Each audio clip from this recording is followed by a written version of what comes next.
When a major disaster strikes, whether it's a natural catastrophe, civil unrest, or an impending war, most people's instinct is to flee, but what they don't realize is that roads quickly turn into traps. Highways, especially near major cities, are not built to handle the simultaneous evacuation of thousands or millions of people. What you end up with is a tightly packed maze of vehicles that don't move. A typical drive that should take an hour can stretch into 10, 15, even 24 hours, and if the situation is urgent, like a wildfire, toxic leak, or fast approaching storm, you might not survive that wait. We've already seen this play out in real life. During Hurricane Rita in 2005, more than 3 million people tried to evacuate the Texas Gulf Coast at once. What followed was a 100-mile-long traffic jam. Cars overheated, people ran out of gas, and tragically, more than 100 people died during the evacuation, many from heat stroke, vehicle breakdowns, and stress-induced medical issues. Some never made it out of the city. The roads were simply too crowded to allow any movement. It turned what was supposed to be an escape into a deadly gridlock. Most people never think about the fact that gas stations run dry quickly, and emergency crews get overwhelmed. Emergency lanes often get blocked by panicked drivers, leaving no way for help to reach people in distress. If you're stuck in the middle of a jam, you're exposed to the elements, you're vulnerable to crime, and you have no real way to protect your family. Sitting in a car that doesn't move, surrounded by strangers who are just as desperate as you, is not safety. It's a trap. Another overlooked factor is that many people leave without a clear destination. They pack the car, hit the road, and think they'll figure it out on the way. That's a critical mistake. You need to know exactly where you're going, have multiple alternate routes, and ensure your vehicle is ready. Full tank, spare gas cans, tools, food, water, and emergency supplies. The key is not just to plan your exit, but to plan it smart. Leaving early, before the herd panics, gives you a chance, but once the roads are clogged, your options shrink dramatically. In some cases, staying put and securing your location is actually safer. The truth is, the traffic trap kills more people than the disaster itself. Know it, plan for it, and don't get caught in it. When mass evacuations happen, one of the most dangerous factors isn't just the event itself. It's the chaos created by fear. Human panic is contagious. When people see others fleeing, they tend to join, often without thinking clearly. The result is a situation where emotion overrides logic, and people start making decisions based on fear instead of facts. This mass hysteria leads to dangerous behavior, running red lights, fighting at gas stations, looting stores for last minute supplies, and even abandoning loved ones in the rush. In these moments, the true threat becomes not just the disaster, but the people around you. Crowds behave differently than individuals. When individuals are calm, they assess and make thoughtful decisions. But in a crowd, there's pressure to move, follow, and copy others, even when it's a bad idea. This is called herd behavior, and it's one of the main reasons mass evacuations turn deadly. People may trample each other, crash cars in panic, or overload limited resources like fuel stations, rest stops, and emergency shelters. The infrastructure isn't designed for millions of people making the same move at the same time. The result is a breakdown of order, and once law enforcement and emergency services are overwhelmed, it's every man for himself. During Hurricane Katrina, we saw how quickly things could spiral. Shelters turned chaotic, supplies ran out, fights broke out, and when law and order collapsed, crime surged. Looting, assaults, and even shootings occurred as desperate people tried to survive. And it wasn't just in the disaster zone, it happened during the evacuation process too. When people panic and feel cornered, they lash out. They take what they need, and if you're unprepared, you become a target. To protect yourself and your loved ones, you need more than a go bag and a tank of gas. You need a strategy to avoid the panic. That means having advanced warning systems in place, weather radios, emergency alerts, and trusted sources of information. It means knowing when to move and, just as importantly, when not to. Sometimes leaving early can save your life. Sometimes staying put and avoiding the chaos is safer. Psychological readiness is just as important as physical preparedness. If you stay calm while others panic, you gain a huge advantage. You can assess the situation rationally, move decisively, and avoid the mistakes that others make in the fog of fear. In a true crisis, the ability to remain clear-headed might be your greatest asset. One of the most overlooked dangers during mass evacuations is the collapse of transportation systems. Roads, highways, bridges, and tunnels are designed to handle normal traffic, not millions of people fleeing at once. When an evacuation order is issued, everyone jumps in their cars and hits the road at the same time. What happens next is total gridlock. Vehicles are bumper to bumper for miles. People run out of gas on the highway. Tempers flare, accidents happen, emergency vehicles can't get through, and suddenly, what was supposed to be your escape route becomes a trap. This isn't just a hypothetical situation. It's happened time and again.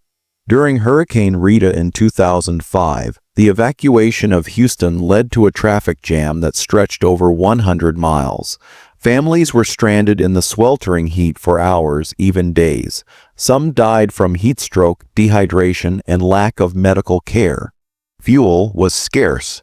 Restrooms were non-existent. Food and water ran out quickly. For many, the evacuation itself was more dangerous than the storm. Public transportation isn't a guaranteed solution either.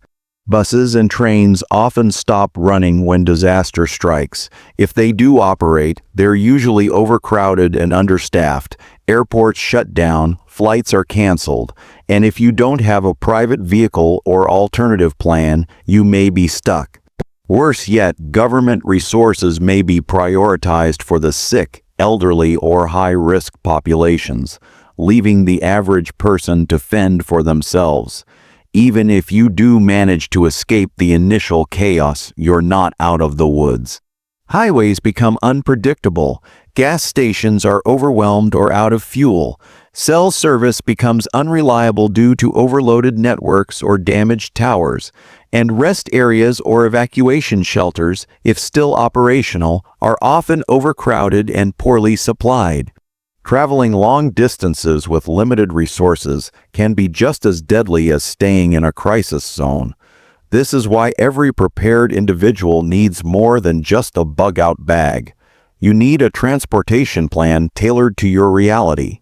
That means knowing multiple routes out of your area, not just the main highways. It means having extra fuel stored safely at home. It means understanding how to travel on foot if your vehicle fails. And perhaps most importantly, it means knowing when not to evacuate at all. Mass evacuations aren't always the right answer. Sometimes, sheltering in place with proper supplies and security is far safer than diving into the chaos of a broken transportation network. When society panics, the roads become battlegrounds, not lifelines. You need to be prepared for both options, bugging out and hunkering down. Another deadly truth about mass evacuations is the breakdown of civil order. When large populations are forced to leave their homes all at once, the normal social structures that keep people in check begin to collapse. Law enforcement is stretched thin, if it's even present at all.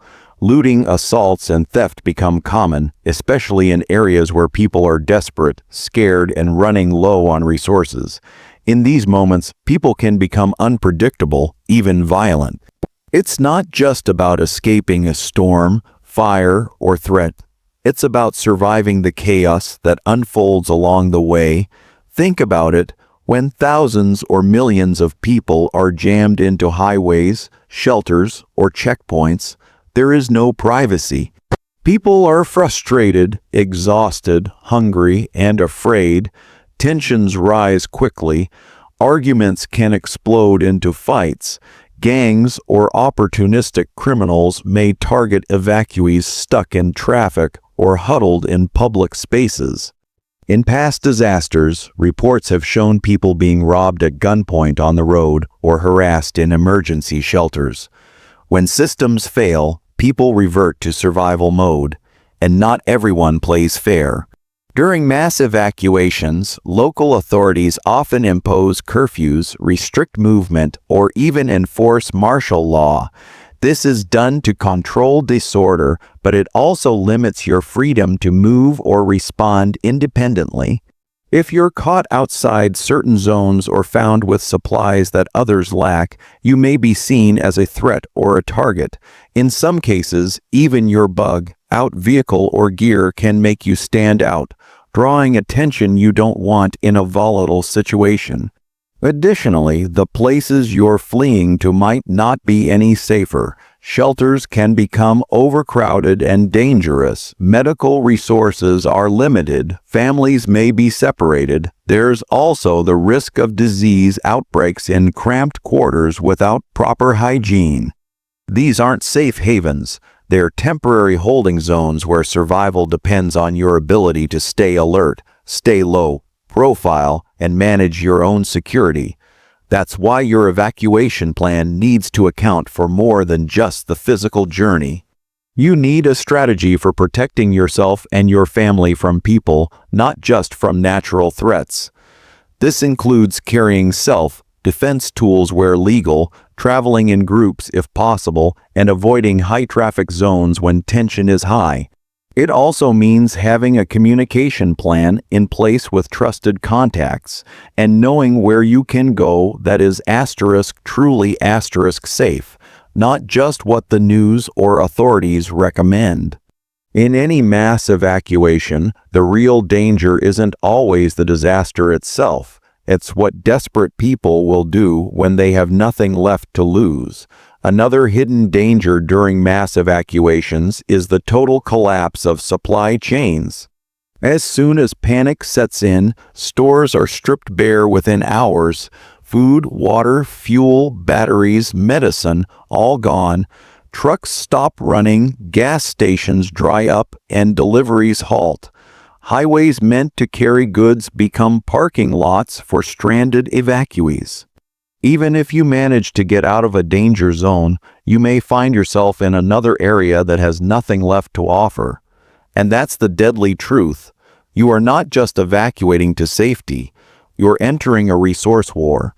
Most people believe FEMA, Red Cross, or local governments will provide aid during an evacuation, but history proves otherwise. Disaster response units are often overwhelmed, underfunded, and delayed.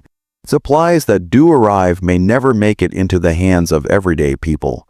Aid may be prioritized for hospitals or official shelters, leaving thousands to fend for themselves. If you didn't bring what you need with you, there's a good chance you won't find it on the road or at your destination.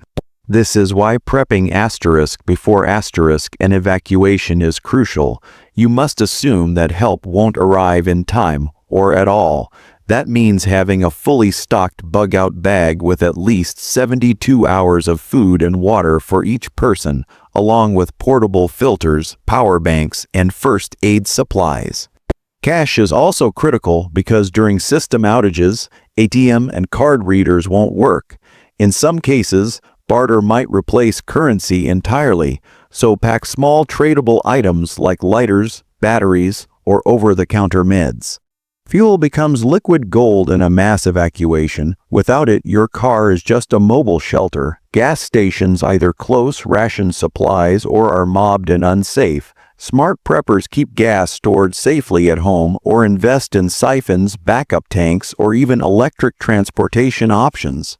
Once on the road, conserve fuel, don't race, don't idle, and avoid jammed routes when possible. Another overlooked supply is information. During a collapse, real-time updates can be the difference between survival and disaster. A solar-powered radio, off-grid communication tools like walkie-talkies, or even simple paper maps can help you navigate around danger zones or blocked highways. Don't rely solely on your phone. Cell towers may be down or jammed with traffic. When the trucks stop rolling, everything changes. Your ability to stay ahead depends entirely on what you already have with you. In a mass evacuation, those who plan to be self-reliant will be the ones who make it through. Those who didn't may not get a second chance. Perhaps the most sobering truth about mass evacuations is the psychological toll it takes on individuals and families. When chaos erupts and thousands flee at once, fear becomes contagious. People make impulsive decisions driven not by logic but by panic. Families get separated in the frenzy, tempers flare. The uncertainty of where to go, how long it will last, and whether loved ones are safe eats away at mental stability.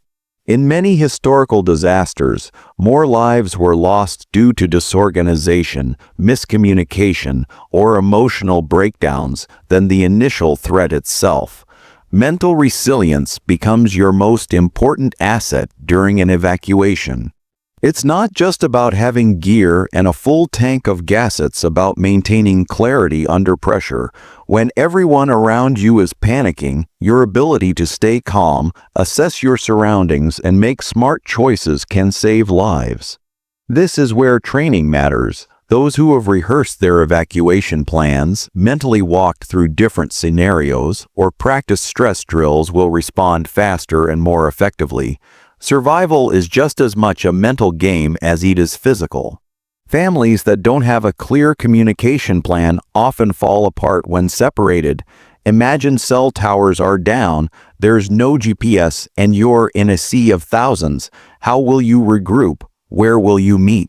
What's the backup plan if your first route is blocked? These aren't details to figure out in the moment. They're discussions that need to happen long before an emergency.